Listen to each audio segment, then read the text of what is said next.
Welcome to another episode of Earth911's Sustainability in Your Ear, the podcast conversation with a changemaker working to accelerate the transition to a sustainable carbon neutral society. I'm your host, Mitch Ratcliffe. We're going to talk shoes today, making them more sustainable and rethinking the design for better health. I recently tested a pair of Panther high-cut shoes from Wildling Shoes and named it a greener shopping difference maker. On our scale of 3 degrees of sustainability in a product, Difference Maker is the second level and represents a product that reduces environmental impacts by at least 50% compared to traditional designs. We're joined today by Yona, who is co-founder with her husband of Engelskirchen, Germany-based Wildling Shoes. They make a wide range of shoes for women, men, and kids, practicing sustainable design and manufacturing using a minimalist approach to the design of the shoe itself that produces a light, comfortable, and durable walking experience. I've worn the Wildling Panther for about 4 months, and these high-cut shoes, which are made with certified organic cotton, hemp, and synthetic and recycled rubber and cork soles, have held up wonderfully over hundreds of miles of walking. And these shoes are better for the planet. In 2020, Wildling Shoes averaged just a quarter pound of Scope 1 and Scope 2 emissions per pair. Since Scope 3 emissions, which are all of the emissions associated with sourcing the raw materials and preparing them for manufacturing, as well as shipping and everything that follows the production of the shoe, since Scope 3 emissions typically account for 90% or more of the total carbon emissions associated with a product, we estimate that the total carbon footprint of the average pair of Wildling shoes is about 4.5 pounds per pair, which is substantially better than the roughly 20 to 22 pounds for the ordinary shoe. A certified B Corporation, Wildling is working to reinvent shoes after starting out as a response to Anna and her husband's becoming frustrated with the shoes available for their children. They work continually to reduce the environmental impact of their shoes, which are handmade in factories selected for their environmental and labor practices. Many shoemakers are taking important steps towards sustainability, and Wildling is a leader. We wanted to learn more, and you can learn more about Wildling Shoes at us.wildling, that's WILDLING, us.wildling.shoes. Welcome to the show, Anna. How are you today? Thank you very much, Mitch. I'm happy to be here. Thank you. Well, it's a pleasure to have you. I want to start off by asking what it was about traditional shoes that bothered you when you put them on your kids, because I have a lot of gait issues and your shoes have helped. Tell us about that. Oh, that's good to hear. Our kids grew up barefoot, so we were really used to seeing them walk naturally and move in such an agility and lightness that it was really a pleasure to watch. And from the moment we put shoes on their feet, that would change, and they would be a lot more clumsy, and they would actually also not like the shoes, like the feel of the shoes on their feet. So what we set out to do was to try and develop a shoe that would allow them to move like almost as freely and naturally as if they were barefoot. So that was the start into this idea and the journey. Well, I get a lot of comments about the design of the shoes. People, those are interesting. Why is the minimal design healthier? And we'll get into the sustainability later, but why particularly healthier? Well, our concept was to have a shoe that is as little shoe as possible. So basically what we did, also because we really had no idea of how to actually develop a shoe and how to make a shoe, was to look into a shoe and to take out anything that we thought was not necessary. Mm-hmm. And we ended up with a product that kind of feels more like a glove.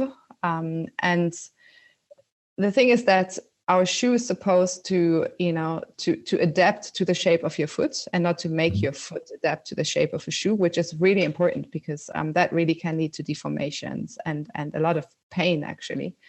And also to have a really minimal outsole so that you can feel the ground, which is also really important. Right. And yeah, to see how, I mean, my husband is a biomechanic, like he studied biomechanics. So he looked at what would this product have to do so that it could later move exactly the way, the foot wants to move. Like, where does it have to be, flexible and move with you so that it won't restrict your motion. So that's where the minimal design comes in, because the less you put there and the more like flexible and soft the materials will be, your foot can just do its usual work. Like it will not support your muscle structure or anything. So your foot actually gets to do the work it would do almost as if it was barefoot.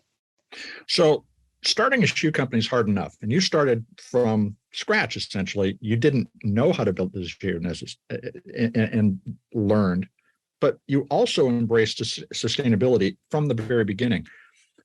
Did that make launching even harder, or was that actually something that gave you a mission that you could really pursue?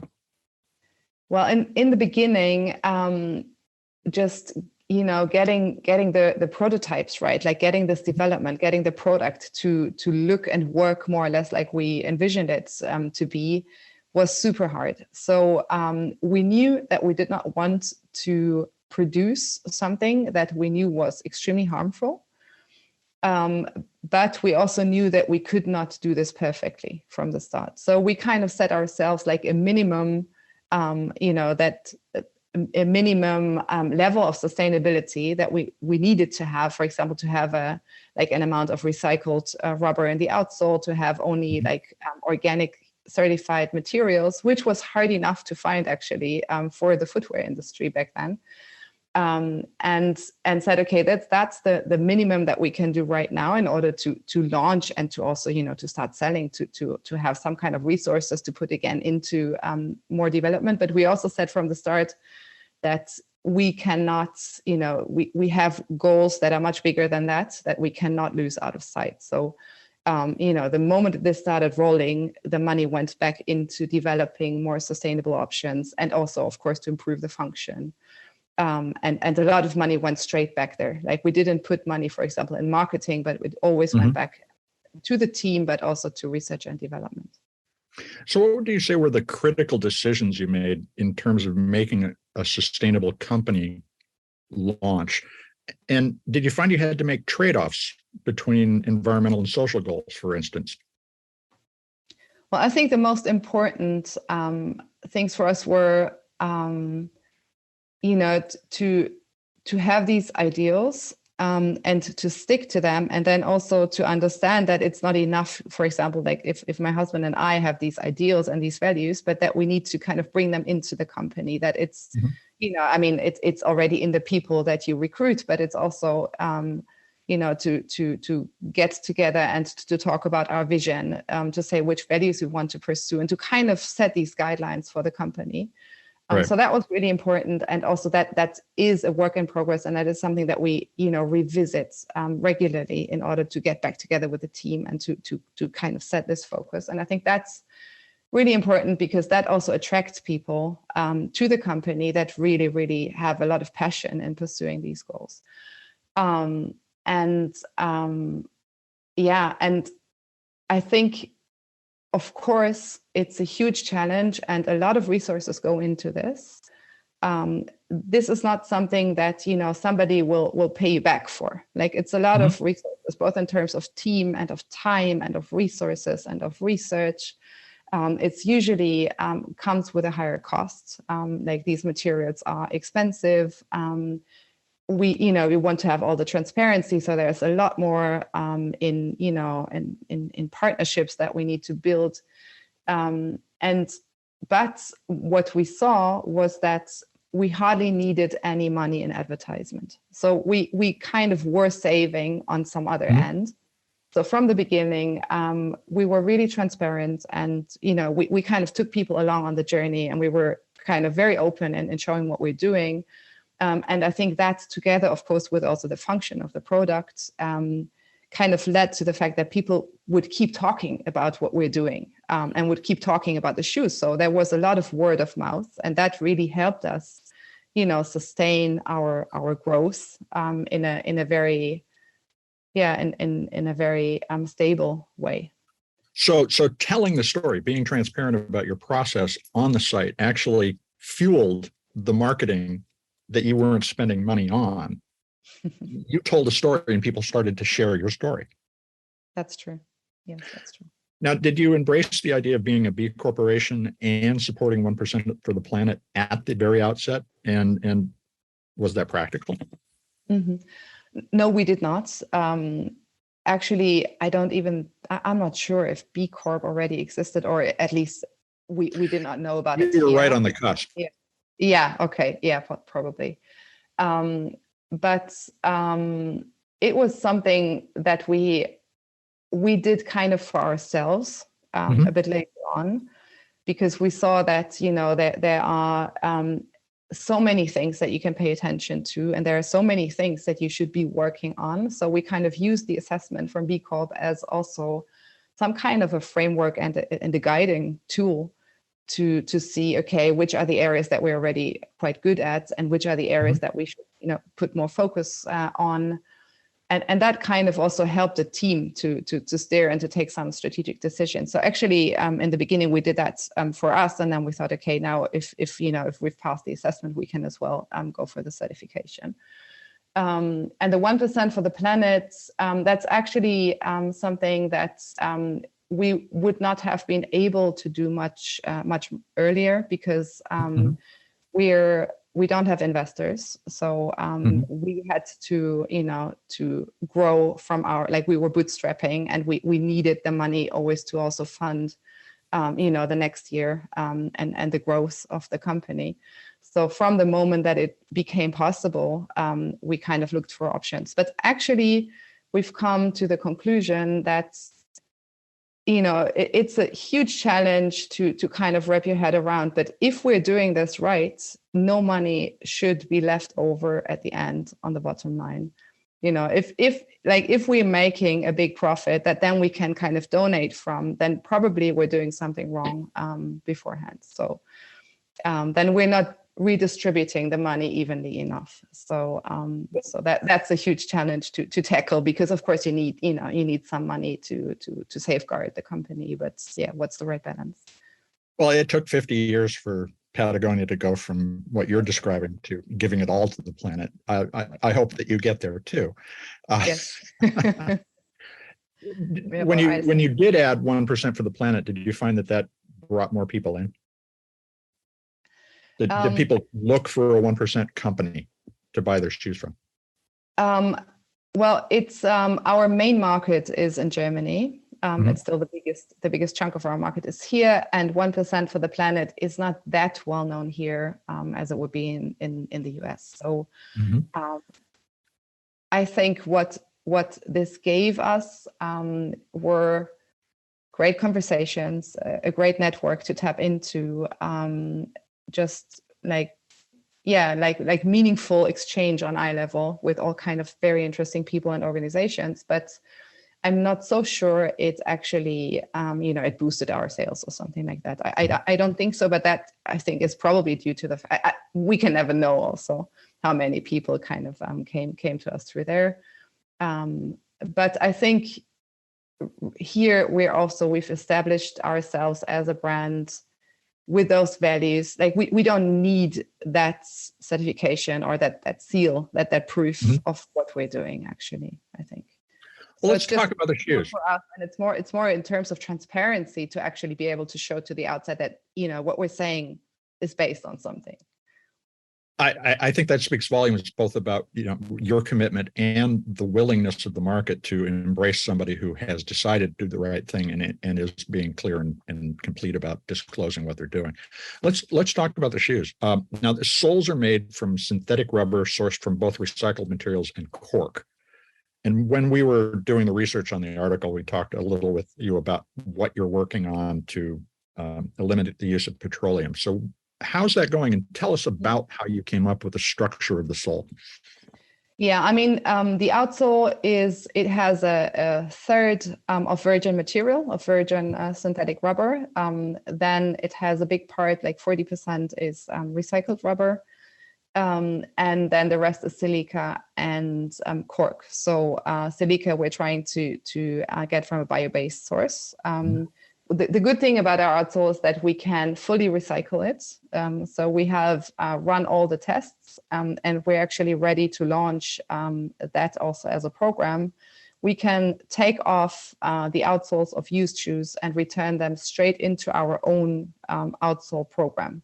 So they will become, the recycled parts in new outsoles. So we can actually fully reuse these outsoles, and they have a very good quality, meaning that there's quite little, like we have a very thin outsole. So, if it would rub off, like first of all, you get all the microplastic, and also on the other hand, it just doesn't last long. So this is a very long lasting, high quality outsole that also in the production cycle is quite fine if you compare it to other, outsole material. So it's quite clean. So we're quite happy with this for now. We are checking other options, but what we've seen so far is that when you go for bio-based materials, and there are some first ones that that you can check, usually they are not very well recyclable. So for now, it appears to be that this is for now the better option, but we're keeping our eyes open. We're also working with other companies, sometimes also startups, to see whether there's a lot of movement in the industry. So I'm quite sure there will be better solutions in the future, but right now we have our focus on recycling. We'll talk a little more about that in a bit. Now, the other thing you've focused on is regeneratively produced materials. So you're using some of them today. What's involved in sourcing that material? Do you have to go to farms and say, we would like you to grow things this way? Or are farms coming to you and saying, we are producing regeneratively grown cotton, for instance, or hemp? Well, there are two materials right now that are already in use in our shoes. So one is wool that is sourced from it's grazing projects. It's herds of sheep that are grazing in biospheres. So they actually have a positive impact also on these areas. And they are mainly kept for this purpose, and which is easy because here the state is funding these kind of projects, so the shepherds can actually live from that. And the wool is usually just thrown away because it's a very coarse wool, which is perfect for shoes, but usually not used in other types of fashion. So that's one of the materials, and there you actually we work with a partner who is onboarding these shepherds into this program. He is collecting the wool, he's sorting it, he's washing it, and he's sending the wool to the weaver that then creates our materials. So here it's kind of actively looking for shepherds that want to be part of the program. And then we use hemp and flax, which is it's the waste product of oil production, of hemp oil production and flax oil production. And we're using that as, it's a non-woven, like it's a kind of fleece, and we're using it as a lining and also in our footbeds.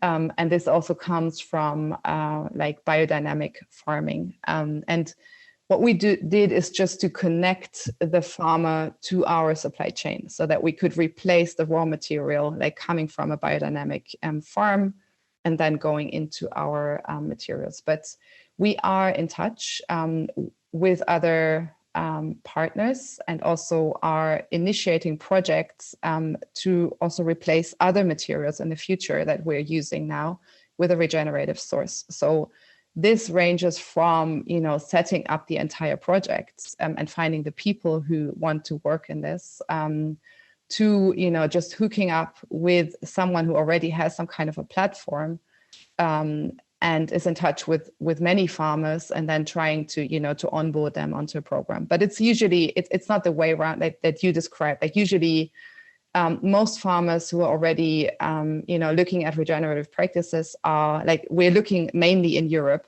so they are mainly focusing on food production. So fiber production is kind of is something that you need to revive in Europe, and that's actually the biggest chunk of the work, is to get the supply chains running again. Now, the other thing we talked about during the research we were doing was the microfiber outers, which are petroleum sourced. Yes. It's something that you're working on replacing, but it's difficult. Why is it difficult to replace microfiber, and how's the project going? Yes. Well, this part of the shoe is very much worn. Like, we have this thin outsole, and therefore, there's a lot of wear and tear on the lower part of the shoe. And we both need a material that you can glue the outsole to and it will stick very well. Otherwise you will, it will start coming off unless you stitch it.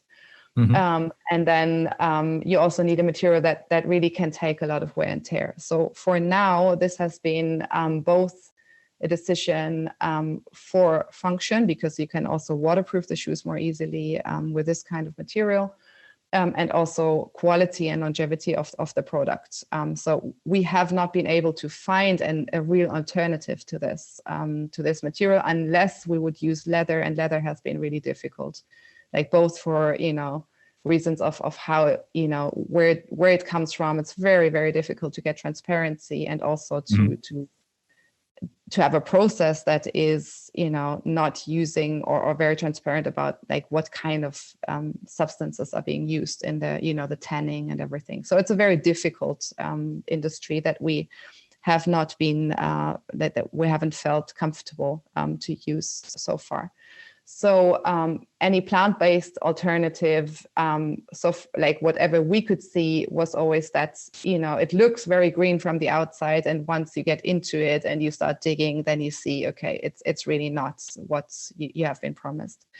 So what we're doing now is to, in the spring summer collection, we can stitch the outsole to the shoe. So the gluing is less of a problem. So we have replaced the microfiber with textile in almost all the spring summer models. So that's just, we've just left it out. And in the winter models, this is not possible because we cannot stitch the outsole to the shoe, because then water would come in through the seams. So we're actually developing a new kind of outsole to put on the shoes in order to get rid of the microfiber, because the outsole then we can take off and recycle. And then we have, we can get rid of that other part.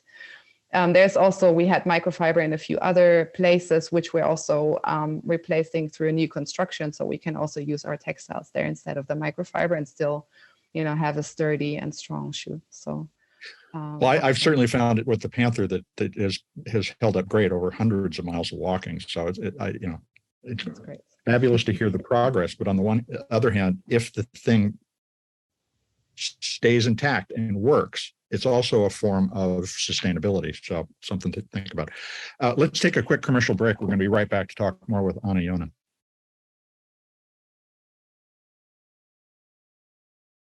We're back to continue the conversation with Anna Yona, who is the co-founder of Wildling Shoes. I've been wearing a pair of Wildling Panthers now for about 4.5 months, and they're wonderful shoes. So, Anna, is the shoe industry making serious investments at the industry level in becoming sustainable, or is what you're doing still an outlier and an exception to the rule? Well, it's always hard to talk about competition. And also, of course, I don't have the full transparency of what's going on behind the scenes. But if I see just on the outside what kind of, offers the shoe industry is making, you can see that it's not, there's the one or other, project that is coming out, the one or other breakthrough also in innovation.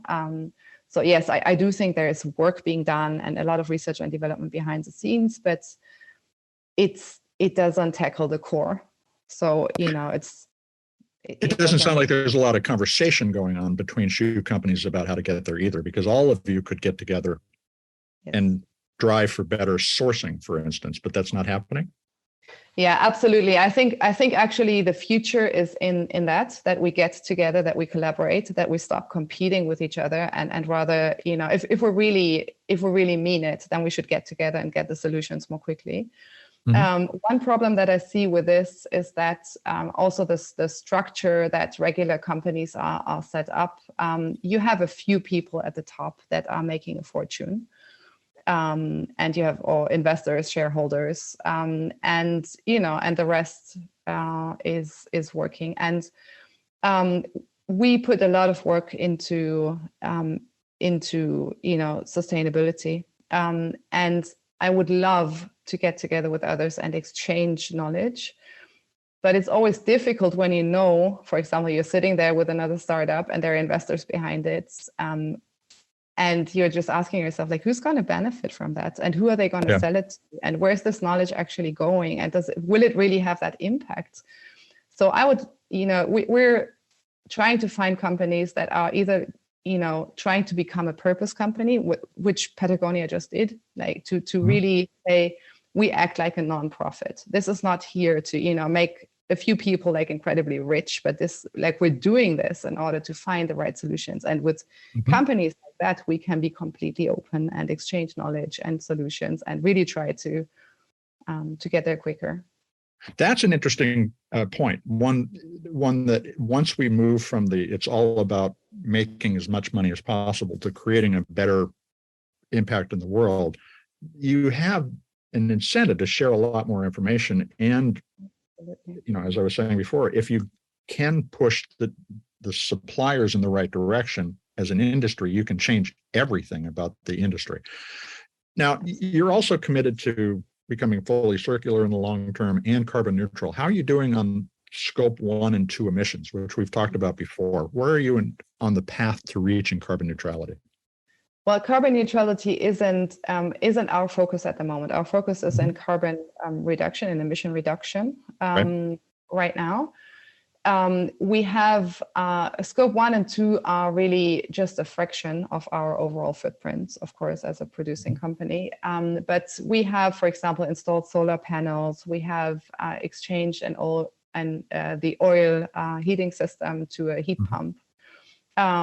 So we're trying to reduce, to actively reduce our emissions within, the scope that we're directly handling. There's like a no-flight policy, all of these kind of things. But I think the biggest impact lies in our supply chains and our value creation. So we're trying to, to do a pain point analysis and to really go into the places where it hurts most. Like, we have some things that we can, push forward with our partners. For example, putting solar panels on the roofs of the factories, which is quite easy right now because there's also a lot of funding from the states. And then on the other hand, we need to look into where actually we are creating the biggest emissions. And we have a team working on that, but it's you can't go by, the problem is that if you take secondary data, that will be very warped. Like, it will not reflect our current supply chain. For example, then wool would have the biggest negative impact. And the way we source the wool, we actually consider it to have at least a neutral impact. The thing is to really to actually derive the primary data from our supply chain, which is a lot of painstaking, tiny details that you need to get together in order to get a good overview. We did an estimate, and your shoes do come in at about a quarter of what we believe the average shoe does, and it's impressive. But you obviously can continue to make progress. Now, one of the things that you've done is invest in rewilding. You have a project about rewilding, not rewilding, Europe. How does that fit into your sustainability strategy? Are you counting offsets from that against your emissions, or is that just something you're doing to do good? Yeah, no, we're not counting offsets this way. We believe that rewilding has a very, very important role to play in climate protection because rewilded areas, it's also the biodiversity crisis that we're facing. So rewilded areas can really create some kind of a counterweight to other trends that we have anywhere else. So we believe that basically a good new landscaping would be, you have rewilded areas where nature is just left to itself. And it's incredible if you see the resilience and the recovery that nature can make within a really, really short time if it's just left to itself. And that really, I think that has a healing quality, not only, for those landscapes that you can see, but also when you go and visit that, it really has an impact.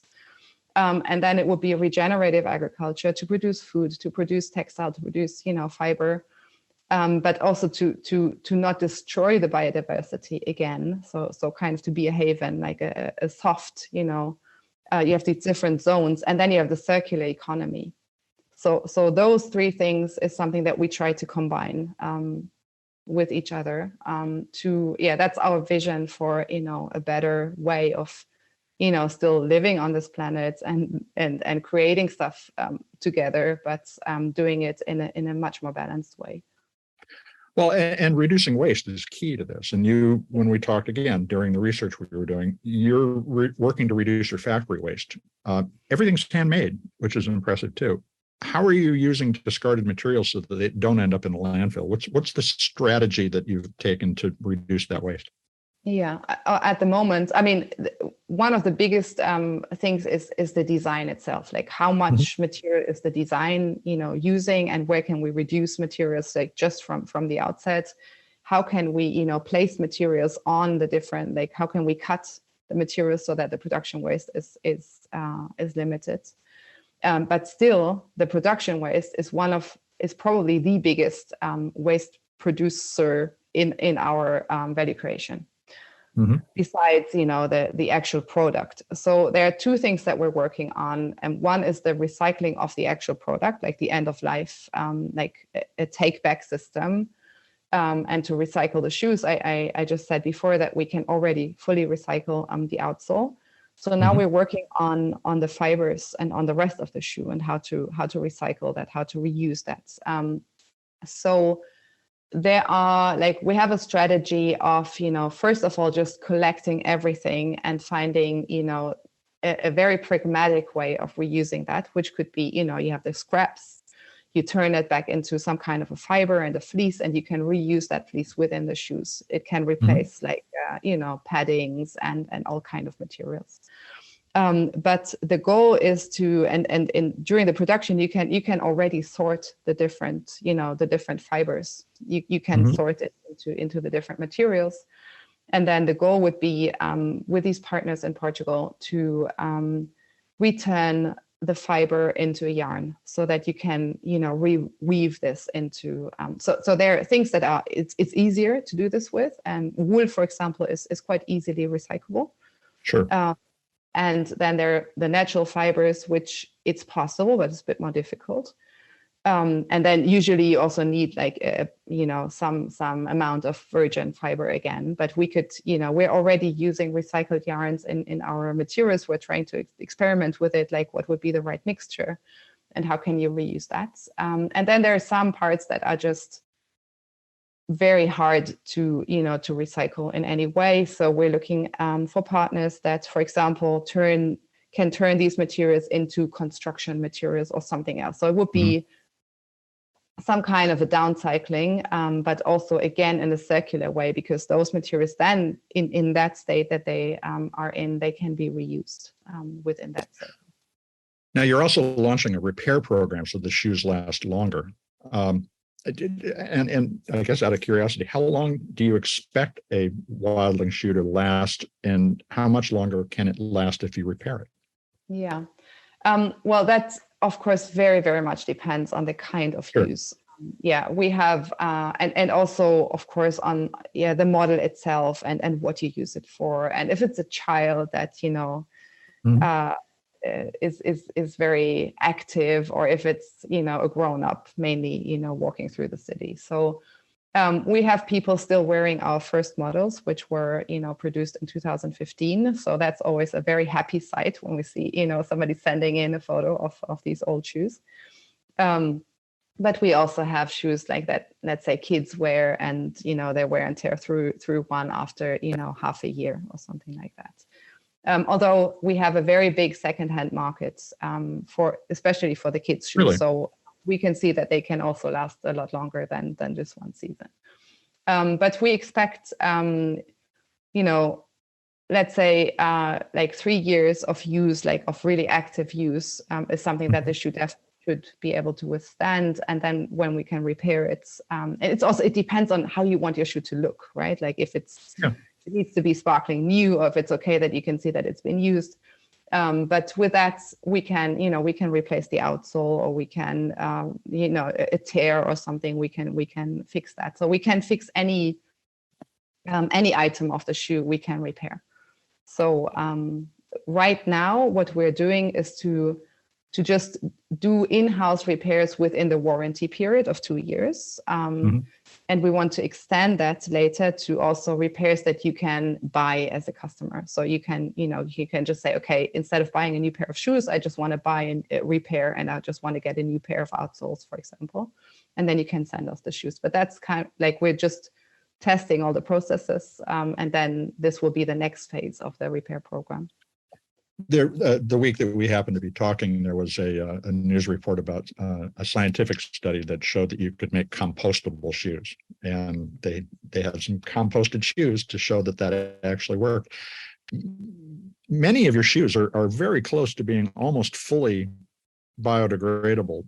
How is that project going? And tell us about where you want to go in terms of an alternative end of life, not just, the circular end of life, but if it ends up in a landfill, that it breaks down. Is that an important place to get to? Well, it's very difficult strategically to go for all of these things at once. Like what we've seen is that if you want a product to really be long lasting and to be recyclable, to be reusable, then very often, let's say, it also being compostable is very difficult. Also because the shoe is made out of so many different materials. And then it's, it can be just the yarn or the kind of glue that will stand in that way. And also, I think there's a lot of confusion around like compostability, because you can return you can't just dig a hole and put the shoes inside there, but it has to be within an industrial facility and at a certain heat and conditions that will then help to decompose the shoes. So my father is a chemist, and he's part of our recycling team, so he did kind of a lot of like just home tests to see like he ordered like so-called biodegradable materials, and he put them in all kind of like I do this stuff at home too, so I totally get it. Yes. And then he looked at the stuff under his microscope, and he's like, actually, you don't need a microscope, you can still see the stuff here. So he was not very impressed.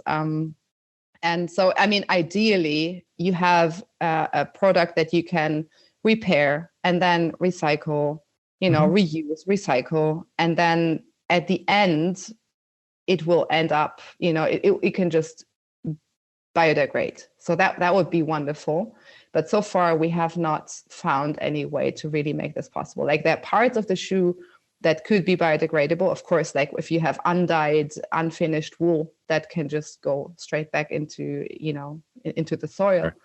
But not the shoe the way it's made at the moment, and also not with the quality and the recyclability that we're aiming for at the moment.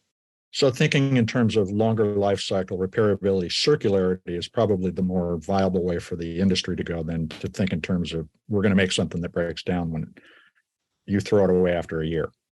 I would think so. I mean, the one thing that really bothers me about, let's say, having an outsole that is not biodegradable is that you will have abrasion. And it's actually more than you think it is. Like it's a very thin outsole, and you wear them for a year, and then you see some scratches. But we're weighing the shoes, after 1 year or 2 years or 3 years. So you can see that there is abrasion on the shoes, and this plastic is somewhere ending up in our ecosystems. So that's the point where, we're saying, okay, for now, the solution that we have is okay, but I really hope for the industry to make progress and to actually, get something out there that is also, it's bio-based, it is recyclable, and it is biodegradable. But it's a way to get there. That's a very honest response. Thank you. I appreciate that. You guys have done great work, and the shoes are really phenomenally enjoyable to wear. People like them. These probably are the most commented upon shoes that I've ever owned. Starbucks, I don't know why, but people drinking coffee look at others' feet. They ask about the Panther. Where can shoppers try on your shoes, if anywhere, or is it all just direct to consumer through the site? Yeah, at the moment, it's mainly direct to consumer in the States. We're at the Vegan Fashion Week in LA from the 10th to the 12th of October. And we're also planning a pop-up store in San Francisco, but the date has yet to be confirmed. I think the best way to get in touch and stay in touch if you want to try out the shoes is probably to sign up for our newsletter, because we'll be, sharing all details of developments in that way. So yeah, there have been quite a few events this year in the States and in Canada, which is great because we couldn't do this before. So there will be more to come for sure also. Well, we'll be keeping watch. And by the way, you did send along a 5% discount code. We'll share that in the article that goes with the podcast. Thanks. I hope everybody tries it out. Anna, it's been fantastic talking with you. Thanks very much. Thank you so much, Mitch. It's been fun. We've been speaking with Anna Yona. She is the co-founder of Wildling Shoes. They were nice enough to send along a discount code that you can use to save 5% through the end of October 2022. So visit us.wildling.shoes and enter the code. You're probably going to want to copy this from the article on Earth911, but the code is Earth911 Wildling Shoes 5, the numeral 5. Earth911 Wildling Shoes, the numeral 5. No space, no dash. As a business story, Wildling's commitments to sustainable manufacturing illustrate the financial benefits of focusing on the solvable problems first and prioritizing environmental outcomes over immediate profit. It's allowed them to stay in business, as well as tell a genuine story that its customers embrace and share. You don't need as much advertising when people wearing your product have a story to tell others about the difference that their shoes make in the world and why it's important to them. And so that transparency that Anna talked about is absolutely critical. Sharing the steps that you're taking, even if those steps aren't perfect, they're the progress that people are all looking for. So you can change your marketing simply by being transparent about what you're doing. And as a sustainability story, the pragmatic approach to specific materials challenges has provided Wildling customers improvements with every season's lineup of shoes. And most importantly, a way to keep their shoes in good repair for much longer, which reduces the overall climate impact of anything that you buy. Make it last longer. It has a lower carbon footprint overall. So check out Wildling Shoes. This is Earth911, Sustainability in Your Ear. You're going to be able to find us at any of your favorite podcast sources, including Apple Podcasts, Spotify, iHeartRadio, Audible, and elsewhere. Please take a few minutes to share this podcast or any of the others in our library. There are about 340 of them now. With your friends, family, coworkers. Let's get everybody talking about more ideas so that we can create less waste as a result. We're going to be back with another innovator interview soon. In the meantime, folks, please take care of yourself, take care of one another, and let's all take care of this beautiful planet of ours. Have a green day.